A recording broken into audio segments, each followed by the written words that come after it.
Hello everyone, this is Ace, as my channel name implies, welcoming you to a brand new video, first long form video in fact, no voice acting, or whatever you'd want to call my short forms of content, if anyone actually watches it.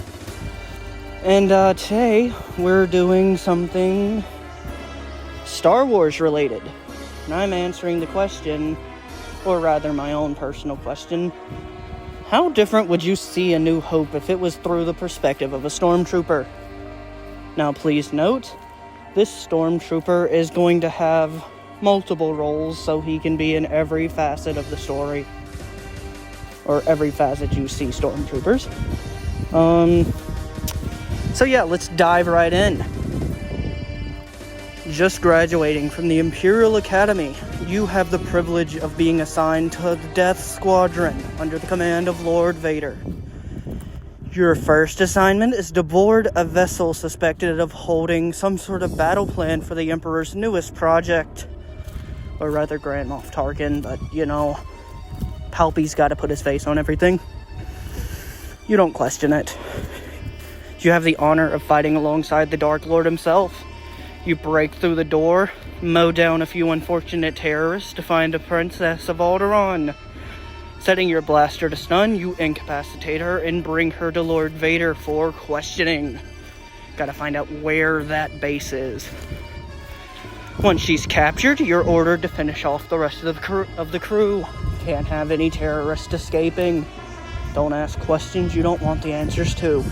And you don't want to meet the red laser sword in your boss's hand. So, pew pew.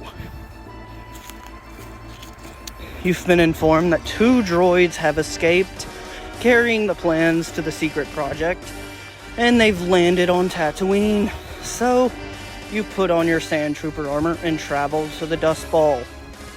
Side note, like I said, this character is going to be taking multiple roles. Now, I've never looked into this small facet specifically, but I'm pretty sure Sand Troopers and Stormtroopers have different training. So you wouldn't be the same person doing those 2 roles at the same time. But for the sake of this video, you will be. You're informed that the droids were purchased by a local moisture farmer. You ransack the place, find nothing. So, like any Imperial soldier, you torch the place. No one left alive. Then you make your way to Mos Eisley, because a spy's informed you that there are suspicious-looking droids there.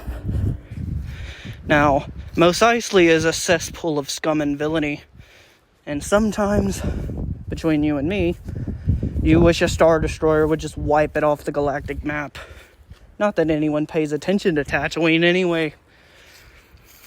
Anyway, the same local spy tells you that they're in the custody of some dirty space monk, a blonde farm boy, and 2 wanted smugglers.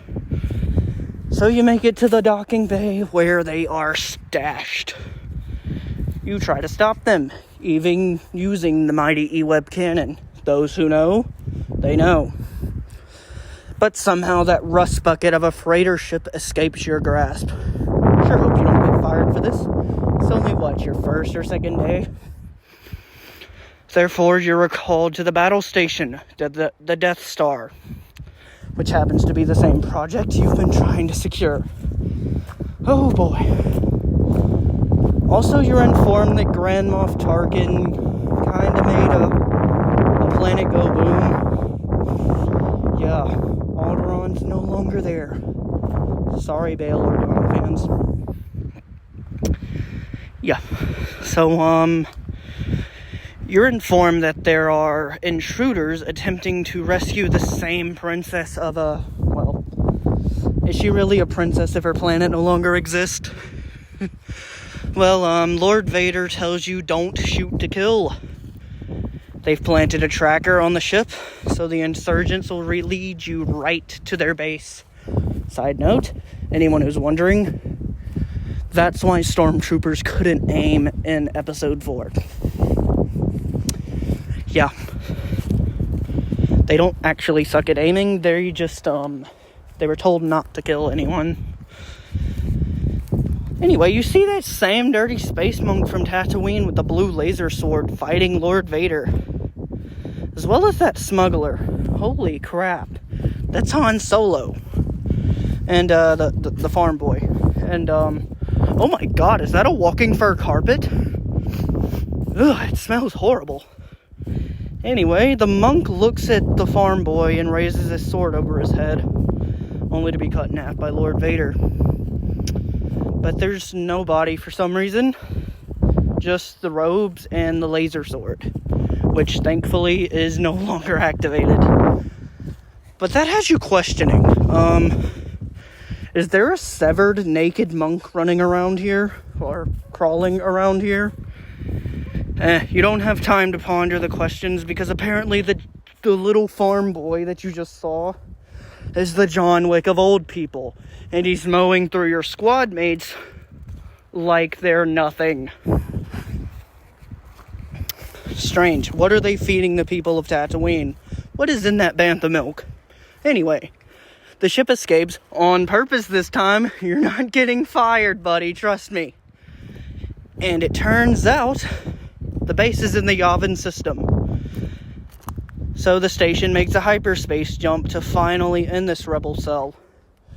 Now, when you hear Yavin, you're thinking, the planet or one of the moons? Fourth moon, Yavin 4. Wait, isn't there some sort of sacred Sith temple? Wait, what's a Sith? Yeah, you don't really know, but, interesting history.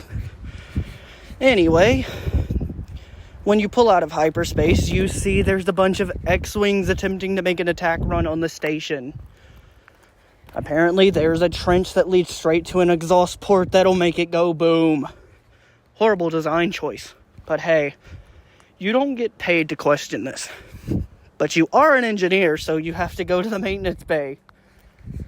Odd, I know. On the way, you glance out at the battle going on outside. You see X-Wings dropping like flies.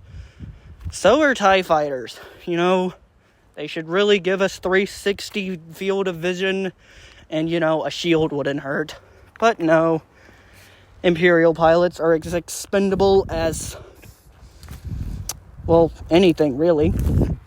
So, you see a lone X-Wing making a beeline to the same maintenance hatch you're heading towards.